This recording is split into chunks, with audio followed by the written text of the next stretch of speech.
نماز کے لیے پاکی اور صفائی کا پورا خیال رکھیے۔ وضو کرتے وقت بھی مسواک کا اہتمام کیجیے۔ نبی صلی اللہ علیہ وسلم نے فرمایا، قیامت میں میری امت کی نشانی یہ ہوگی کہ انہیں ماتھے اور وضو کے انگ نور سے چمک رہے ہوں گے۔ اس لیے جو آدمی اپنے نور کو بڑھانا چاہے بڑھائے۔ صاف ستھرے، سنجیدہ، تہذیب اور سلیقے کے کپڑے پہن کر نماز ادا کیجیے۔ قرآن مجید میں ہے، اے آدم کے بیٹوں، ہر نماز کے موقع پر اپنی زینت سے سجا کرو۔ وقت کی پابندی سے نماز ادا کیجیے۔ مومنوں پر وقت کی پابندی سے نماز فرض کی گئی ہے۔ حضرت عبداللہ بن مسعود رضی اللہ عنہ نے ایک بار نبی صلی اللہ علیہ وسلم سے پوچھا، اے اللہ کے رسول، خدا کے نزدیک کون سا عمل سب سے زیادہ پسندیدہ ہے؟ نبی صلی اللہ علیہ وسلم نے فرمایا، نماز کو اس کے وقت پر ادا کرنا۔ اور نبی صلی اللہ علیہ وسلم نے یہ بھی فرمایا، خدا نے 5 نمازیں فرض کی ہیں، جس آدمی نے ان نمازوں کو ان کے طے شدہ وقت پر اچھی طرح وضو کر کے اور من لگا کر ادا کیا تو خدا پر اس کا یہ حق ہے کہ وہ اس کو بخش دے، اور جس نے ان نمازوں میں کوتاہی کی تو خدا پر اس کی مغفرت و نجات کی کوئی ذمہ داری نہیں، چاہے تو عذاب دے اور چاہے تو معاف کر دے۔ نماز ہمیشہ جماعت سے پڑھیے۔ اگر کبھی جماعت نہ ملے تب بھی فرض نماز مسجد ہی میں پڑھنے کی کوشش کیجیے۔ البتہ سنتیں گھر پر پڑھنا بھی اچھا ہے۔ نبی صلی اللہ علیہ وسلم کا ارشاد ہے، جو آدمی 40 دن تک تکبیر اولیٰ نماز کی پہلی تکبیر کے ساتھ نماز با جماعت پڑھے، وہ دوزخ اور نفاق دونوں سے بچا لیا جاتا ہے۔ اور حضور صلی اللہ علیہ وسلم نے یہ بھی فرمایا، اگر لوگوں کو نماز با جماعت کا اجر و ثواب معلوم ہو جائے تو وہ 1000 مجبوریوں کے باوجود بھی جماعت کے لیے دوڑ کر آئیں۔ جماعت کی پہلی صف ایسی ہے جیسے فرشتوں کی۔ اکیلے نماز پڑھنے سے 2 آدمیوں کی جماعت بہتر ہے، پھر جتنے آدمی زیادہ ہوں اتنی ہی یہ جماعت اللہ کو زیادہ پسند ہوتی ہے۔ نماز سکون کے ساتھ پڑھیے اور رکوع و سجود اطمینان کے ساتھ ادا کیجیے۔ رکوع سے اٹھنے کے بعد اطمینان کے ساتھ سیدھے کھڑے ہو جائیے، پھر سجدے میں جائیے۔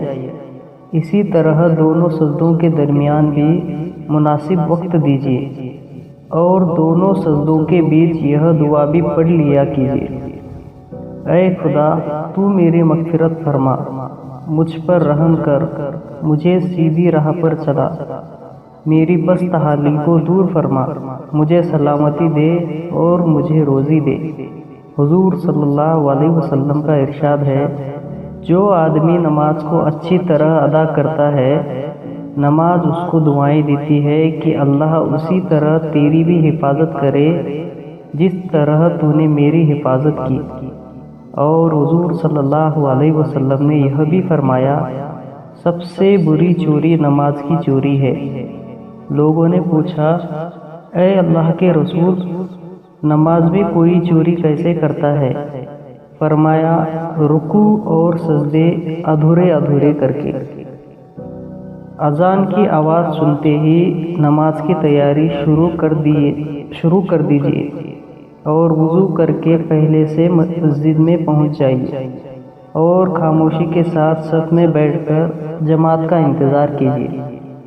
اذان سننے کے بعد سستی اور دیر کرنا اور کس مساتے ہوئے نماز کے لیے جانا منافقوں کی نشانی ہے۔ اذان بھی ذوق و شوق سے پڑھا کیجیے۔ نبی صلی اللہ علیہ وسلم سے ایک آدمی نے پوچھا، اے اللہ کے رسول، مجھے کوئی ایسا کام بتا دیجئے جو مجھے جنت میں لے جائے۔ حضور صلی اللہ علیہ وسلم نے فرمایا، نماز کے لیے اذان دیا کرو۔ آپ نے یہ بھی فرمایا، مؤذن کی آواز جہاں تک پہنچتی ہے اور جو اس کی اذان سنتا ہے وہ قیامت میں مؤذن کے حق میں گواہی دے گا۔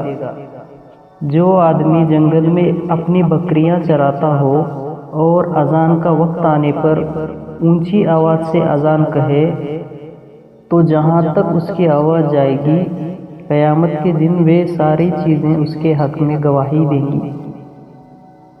اگر آپ امام ہیں تو امام کے آداب اور شرطوں کا اہتمام کرتے ہوئے نماز پڑھائیے اور مقتدیوں کی آسانی کو دھیان میں رکھ کر اچھی طرح امامت کیجیے۔ حضور صلی اللہ علیہ وسلم نے فرمایا، جو امام اپنے مقتدیوں کو اچھی طرح نماز پڑھاتے ہیں اور یہ سمجھ کر پڑھاتے ہیں کہ ہم اپنے مقتدیوں کی نماز کی ضمانت لیتے ہیں، ان کو اپنے مقتدیوں کی نماز کا بھی ثواب ملتا ہے۔ جتنا ثواب مقتدیوں کو ملتا ہے اتنا ہی امام کو بھی ملتا ہے، اور مقتدیوں کے اجر و ثواب میں کوئی کمی نہیں کی جاتی۔ نماز اسی طرح دل لگا کر پڑھیے کہ دل پر اللہ کی بڑائی اور جلال کا رعب چھا جائے اور اپنے خوف اور سکون سے گھرے ہوئے ہوں۔ نماز میں بے وجہ ہاتھ پیر ہلانا، بدن کھجانا، داڑھی میں کھلال کرنا، ناک میں انگلی دینا، کپڑے سنبھالنا بڑی بے ادبی کی حرکتیں ہیں، ان سے سختی کے ساتھ پرہیز کرنا چاہیے۔ نماز کے ذریعے اللہ سے قریب ہونے کی کوشش کیجیے۔ نماز اس طرح پڑھیے کہ جیسے آپ اللہ کو دیکھ رہے ہیں، یا کم سے کم یہ احساس رکھیے کہ اللہ آپ کو دیکھ رہا ہے۔ حضور صلی اللہ علیہ وسلم نے فرمایا، بندہ اپنے رب سے سب سے زیادہ قریب اس وقت ہوتا ہے جب وہ اس کے حضور سجدہ کرتا ہے، اس لیے جب تم سجدہ کرو تو سجدے میں خوب دعا کیا کرو۔ نماز ذوق و شوق کے ساتھ پڑھیے۔ مارے باندھے و دکھاوے کی رسمی نماز حقیقت میں نماز نہیں ہے۔ ایک وقت کی نماز کے پڑھنے کے بعد دوسری نماز کا بے چینی اور شوق سے انتظار کیجیے۔ ایک دن مغرب کی نماز کے بعد کچھ لوگ عشاء کی نماز کا انتظار کر رہے تھے۔ حضور صلی اللہ علیہ وسلم تشریف لائے اور آپ اتنے تیز چل کر آئے کہ آپ کی سانس چڑھ گئی تھی۔ آپ نے فرمایا، لوگوں خوش ہو جاؤ، تمہارے رب نے آسمان کا ایک دروازہ کھول کر تمہیں فرشتوں کے سامنے کیا اور فخر کرتے ہوئے فرمایا، دیکھو میرے بندے ایک نماز ادا کر چکے اور دوسری نماز کا انتظار کر رہے ہیں۔ غافل لوگ اور لاپرواہوں کی طرح جلدی جلدی نماز پڑھ کر سر سے بوجھ نہ اتاریے، بلکہ دل کی گہرائی کے ساتھ اللہ کو یاد کیجیے اور دل، دماغ، احساس، جذبہ اور خیال ہر چیز سے پوری طرح اللہ کی طرف رجوع ہو کر پوری یکسوئی اور دھیان کے ساتھ نماز پڑھیے۔ نماز وہی نماز ہے جس میں اللہ کی یاد ہو۔ منافقوں کی نماز اللہ کی یاد سے خالی ہوتی ہے۔ نماز کے باہر بھی نماز کا حق ادا کیجیے اور پوری زندگی کو نماز کا آئینہ بنائیے۔ قرآن میں ہے، نماز بے حیائی اور نافرمانی سے روکتی ہے۔ حضور صلی اللہ علیہ وسلم نے ایک بہت زیادہ اثردار مثال میں اس طرح اس کو پیش فرمایا۔ آپ نے ایک سوکھی ٹہنی کو زور زور سے ہلایا، ٹہنی میں لگے ہوئے پتے ہلانے سے جھڑ گئے۔ پھر آپ نے فرمایا، نماز پڑھنے والوں کے گناہ اسی طرح جھڑ جاتے ہیں جس طرح سوکھی ٹہنی کے پتے جھڑ گئے۔ اس کے بعد حضور صلی اللہ علیہ وسلم نے قرآن کی آیت پڑھی، اس کا ترجمہ یہ ہے، اور نماز قائم کرو دین کے دونوں کناروں پر، یعنی فجر اور مغرب اور کچھ رات گئے پر، بے شک نیکیاں برائی کو مٹا دیتی ہیں۔ یہ نصیحت ہے نصیحت حاصل کرنے والوں کے لیے۔ نماز میں ٹھہر ٹھہر کر قرآن شریف پڑھیے، اور نماز کے دوسرے ذکر بھی ٹھہر ٹھہر کر پوری توجہ، دل اور دماغ کی حاضری کے ساتھ پڑھیے۔ سمجھ سمجھ کر پڑھنے سے شوق میں بڑھوتری ہوتی ہے اور نماز واقعی نماز بن جاتی ہے۔ نماز پابندی سے پڑھیے، کبھی ناگا گواری نہ کیجیے۔ مومنوں کی بنیادی خوبی ہی یہ ہے کہ وہ پابندی کے ساتھ بنا ناگا نماز پڑھتے ہیں۔ قرآن میں ہے، مگر نمازی لوگ وہ ہیں جو اپنی نمازوں کی پابندی کرتے ہیں۔ فرض نمازوں کی پابندی کے ساتھ ساتھ نفل نمازوں کا بھی اہتمام کیجیے، اور زیادہ سے زیادہ نفل نماز پڑھنے کی کوشش کیجیے۔ حضور صلی اللہ علیہ وسلم نے فرمایا، جو آدمی فرض نمازوں کے علاوہ دن رات میں 12 رکعتیں پڑھتا ہے، اس کے لیے ایک گھر جنت میں بنا دیا جاتا ہے۔ سنت اور نفل کبھی کبھی گھر میں بھی پڑھا کیجیے۔ حضور صلی اللہ علیہ وسلم کا ارشاد ہے، مسجد میں نماز پڑھنے کے بعد کچھ نماز گھر میں پڑھا کرو، اللہ اس نماز کے طفیل تمہارے گھروں میں بھلائی عطا فرمائے گا۔ حضور صلی اللہ علیہ وسلم خود بھی سنت اور نفل اکثر گھر میں پڑھا کرتے تھے۔ فجر کی نماز کے لیے جب گھر سے نکلیں تو یہ دعا پڑھیے، اے اللہ تو پیدا فرما دے میرے دل میں نور، میری آنکھوں میں نور، میری توجہ میں نور، میرے دائیں نور، میرے بائیں نور، میرے پیچھے نور، میرے آگے نور، اور میرے لیے نور ہی نور کر دے۔ میرے پٹھوں میں نور کر دے، اور میرے گوشت میں نور، میرے خون میں نور، میرے بال میں نور پیدا فرما دے، اور میری کھال میں نور، اور میری زبان میں نور، اور میرے نفس میں نور پیدا کر دے، اور مجھے عظیم نور دے، اور مجھے سر سے پیر تک نور بنا دے، اور پیدا کر میرے اوپر نور، میرے نیچے نور۔ اے اللہ مجھے نور عطا کر۔ فجر اور مغرب کی نماز سے فارغ ہو کر کسی سے باتیں کرنے سے پہلے ہی 7 بار یہ دعا پڑھیے، اے اللہ مجھے جہنم کی آگ سے پناہ دے۔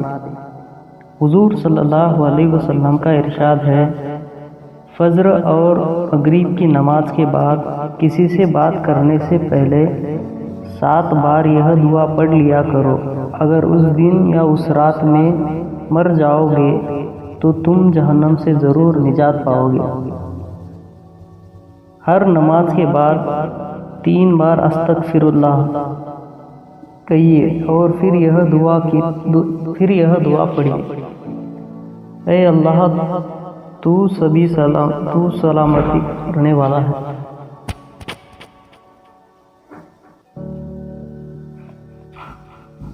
اے اللہ تو سلامتی کرنے والا ہے، سلامتی کا سوتا تیری ہی اور سے ہے، تو خیر و برکت والا ہے، اے بزرگی والے اور کرم والے۔